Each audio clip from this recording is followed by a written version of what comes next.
धन्यवाद। देखो अब आवाज आई। श्रीमान इसी बीच में 100 रुपए की हार माला हमारे करीब आई है। हमारे भैया हृदय बाबू जो कि रामनगर से आए हुए हैं, महनपुरी के पास से, इन्होंने हमारा सम्मान किया है। भगवान से कामना करेंगे भगवान कन्हैया इन्हें हर जगह सम्मान व स्वागत देते रहें। और 100 रुपए की हार माला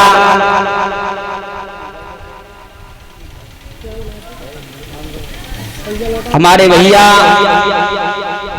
विपिन बाबू जो कि गांव धोर्रा से आए हुए हैं।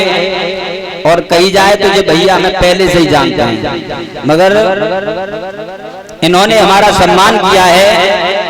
भगवान से कामना करेंगे हे दीनों के दयाला ऐसे दान दाताओं के हाथ हमके क्षेत्र में बढ़ते रहें, यही मेरी आशा और अभिलाषा है। बोलिए गोविंद भगवान की। ठीक है साहब, तो सही चल रही है दुकान। धनपाल फोन दे देने।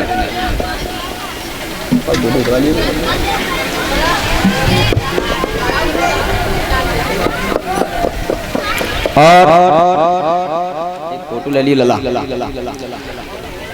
इसी बीच में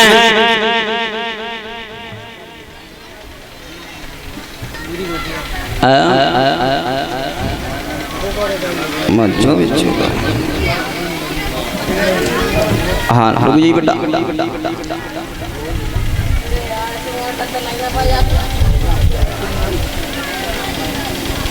ठीक है, ठीक है। 100 रुपए की हार माला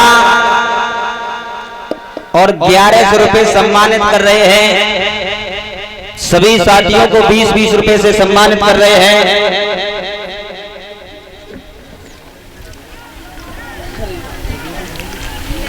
ये हमारे साले साहब हैं,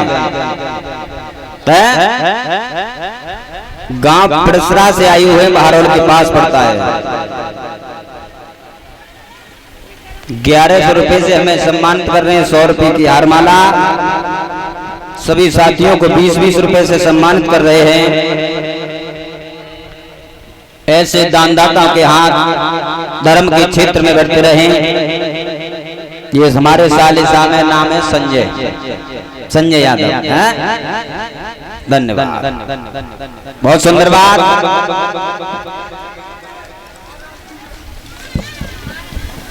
आगे गौर करें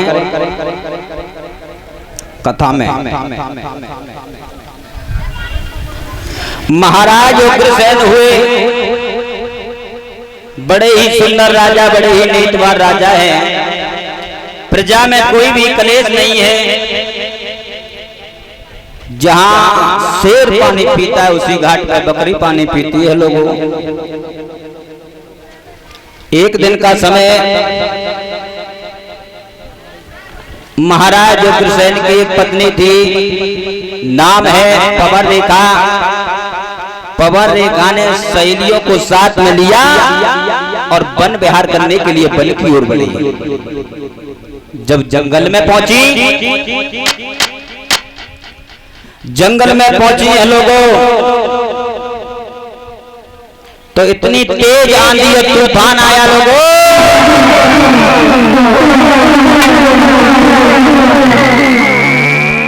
तो पवन रेखा कई सहेलियों से बिछड़ी।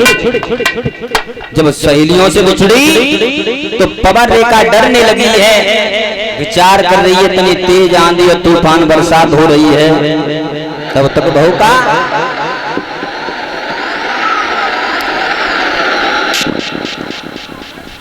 महाराज उग्रसेन का रूप धारण करके एक राक्षस आया है, राक्षस जिसका नाम है दुर्मलिक। और सामने पर राजा उग्रसेन के रूप में कहने लगा, रानी अब चिंता करने की कोई बात नहीं, अब डरने की कोई बात नहीं, अब मैं आ गया हूं। भक्तों, उस राक्षस ने पवन रेखा के साथ में छल कर दिया। छल किया, छल करने के बाद में वो राक्षस अपने भेष में आ गया। पवन रेखा ने कही, और नालायक, तूने मेरे साथ बहुत बड़ी भूल की, अच्छा नहीं किया, तूने मेरे साथ में छल किया है। आज भक्तों पवन रेखा कह रही है बार राक्षस ने क्या बोली, लला भीमसेन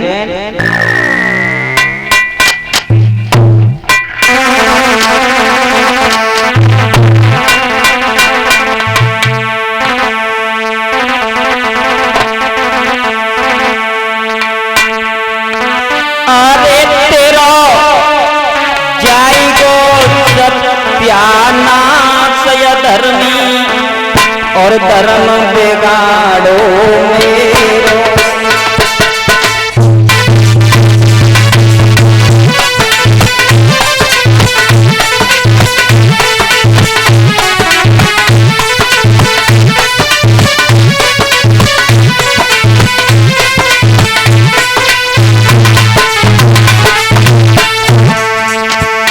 पवन रेखा के रही और दुष्ट, तूने मेरे साथ छल नहीं किया, तूने मेरे साथ छल कर दिया। आज मैं तुझे पहचान नहीं सकी, इसलिए आज मुझसे बहुत बड़ी भूल हो गई। पवन रेखा कह रही है, अरे तेरा जाएगो सत्यानाश धर्मी, धर्म बिगाड़ो मेरो।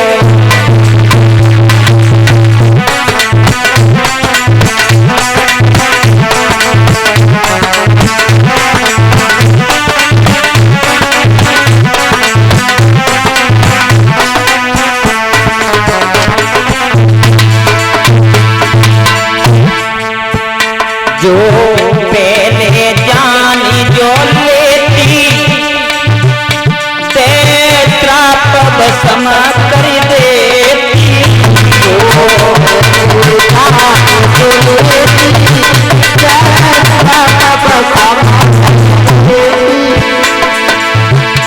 जो पहले जानी जो लेती तेत्राप समा करी देती,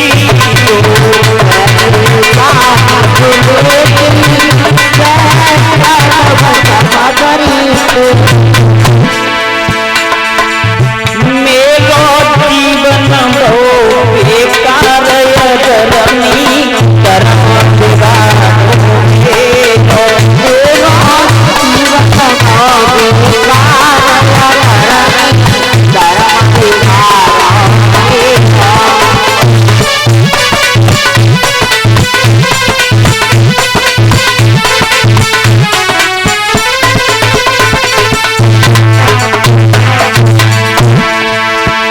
अब घर पे कैसे जाइए, अब पति को का बताइए,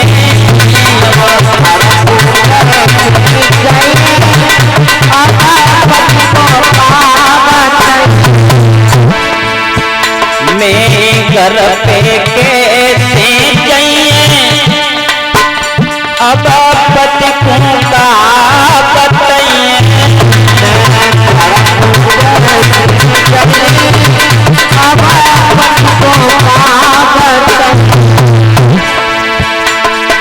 अरे हम मरे रब सकाई धर्मी, धर्म बिगाड़ो मेरो।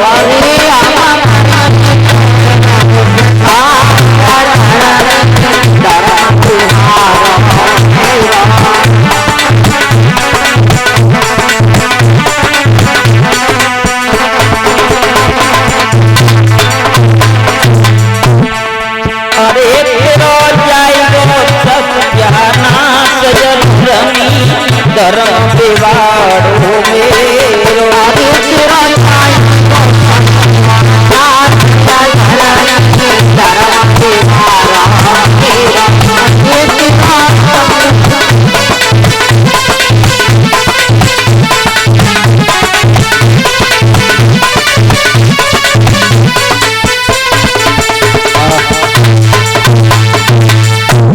पवर रेखा के साथ में उस दुर्मलिक नाम राक्षस ने छल किया।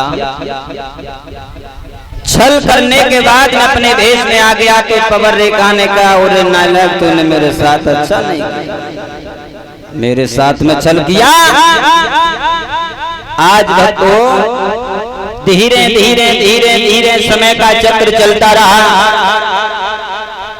समय के उपरांत पवर रेखा के गर्भ से पुत्र पैदा हुआ। जब पुत्र पैदा हुआ नाम रखा गया है कंस। नाम कंस रखा गया है। धीरे धीरे बड़ा हो रहा है भोजराज कंस।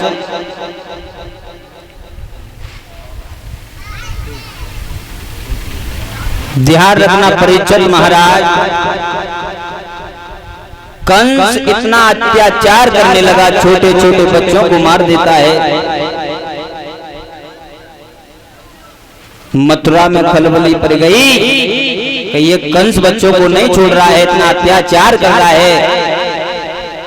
मैं बार बार कहता हूं, इस पृथ्वी पर अत्याचार बढ़ जाते हैं तो भगवान जी को अवतार लेना पड़ता। मेरे श्रोताओं, इधर जरासंध की दो पुत्री थी, आस्ती और प्राप्ति।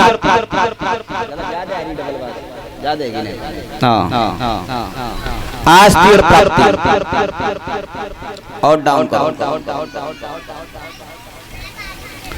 आस्ती और प्राप्ति जब धीरे धीरे धीरे धीरे बड़ी हो रही है, शादी के लायक वही,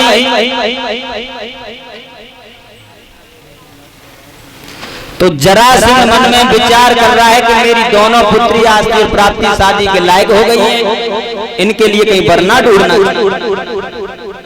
और मेरी माताओं जा घर में लली सियानी हो जाए, इंतजाम जल्दी हो जाए। तो आज जरासंध अपने मन में विचार कर रहा है, सोच रहा है कि मेरे पुत्री शादी के योग्य हो गए, इनके लिए कहीं वरना ढूंढना। अरे जब भैया लड़की निशानी,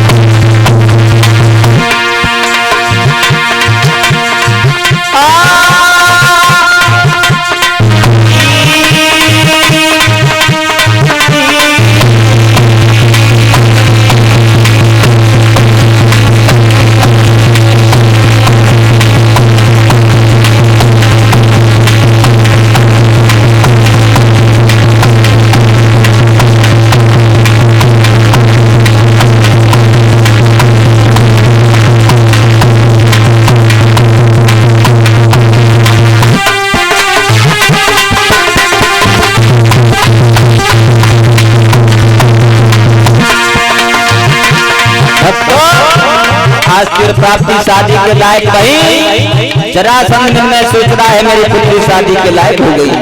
ऐसा ही नहीं, अरे जब भैया लड़की निशानी और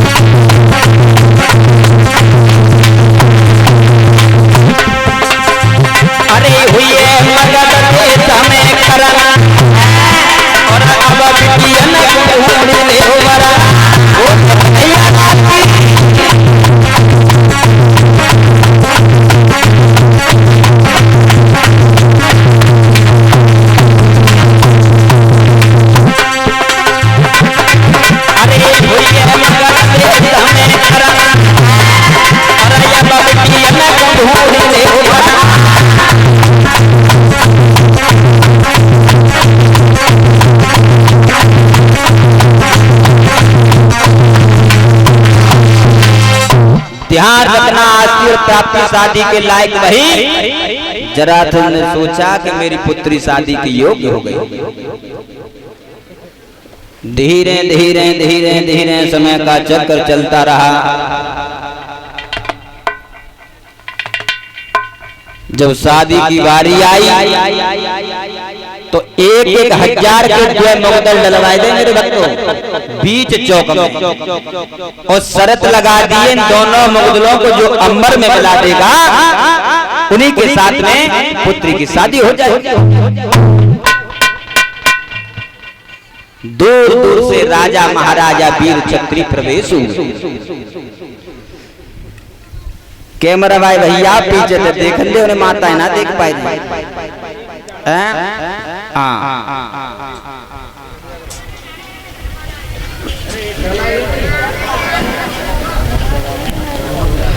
मेरे एक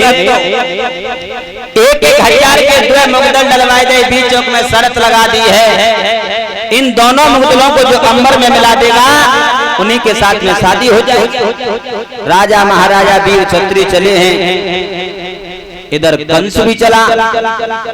तो भक्तों जैसे बीच चौक में कंस पहुंचो तो कंस ने कर्म कौन सा किया, आगे की ओर बढ़ा। कंस ने भैया उन दोनों मुगदलों को अंबर में